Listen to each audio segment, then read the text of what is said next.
ये गुलामगिरी किताब है। इनको लिखे महात्मा ज्योतिबा राव फुले। एक किताब में लिखा है ब्रह्मवादी धर्म की छत्र छाया में, ये गुलामगिरी में लिखा गया है। देखो ये लोग बोलता है कि मनुस्मृति में लिखा है कि ब्राह्मण मुख से पैदा हुआ अशुद्र पैरों से, पर ये कब कहाँ से पैदा हुआ है इसके बारे में मनुस्मृति में नहीं लिखा गया है। ये साफ साफ ये किताब बता रही है ब्राह्मण किस नियत से है। इसमें लिखा अन्य जातियों से तुलना में ब्राह्मण सबसे अधर्म, नीच, दुष्कर्म और दुराचारी है। इस प्रकार के इस मनुस्मृति में नहीं लिखा गया है। और ये सभी लिखा है कि सिद्धांत सभी मानव समाज पर लागू नहीं होता है। जो मनुस्मृति में लिखे गए हैं, जितनी बुराई इनका हुई है मनुस्मृति में नहीं दिखाया गया, नहीं बताया गया है। ब्राह्मण को पैदा किया है, वो किस तरह से पैदा किया, कैसे किया है, इसके बारे में अब सवाल पैदा हो रही है। वह हर माह मासिक धर्म आता है, 3-4 दिन लेने के बाद वो अपवित्र हो जाता है। जब मासिक धर्म आता है तो लोगों को, औरत को बोलता है कि पवित्र हो जाती है।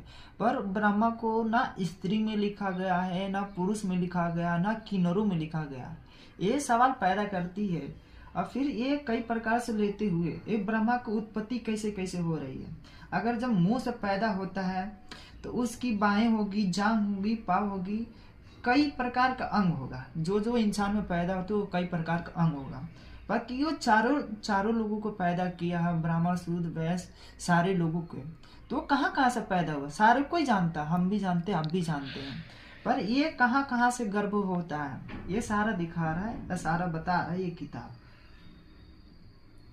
और इसमें लिखा है कि गर्भ ब्राह्मण के मुंह से जिस दिन ठहरा उस दिन से लेकर 9 महीने होने तक की जगह पर रखकर बढ़ गया है। ये बोल रहे हैं कि अगर पेट में बच्चा होता है तो वो तो पेट में पलता है, तो सारा कोई रखता है। पर ये सारे लोगों को पैदा, शुद्ध, वैश्य और ब्राह्मण को जो भी चीज है, क्षत्रिय हो गया, ये सब चीज कहाँ रख के पैदा किया गया। 9 महीनों तो आदमी बिजी रहता था अपनी, इनका काम धंधा जो भी चीज है ये कौन संभाला था।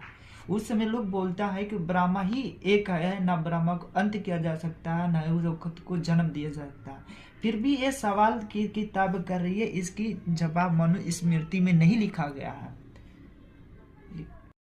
किताब बोल रही है कि जो ब्राह्मण थे, जो बालक थे, तो वो छोटे थे तो उसको दूध पिलाया गया था या बाहर से पिलाकर छोटे से बड़ा किया गया था। ये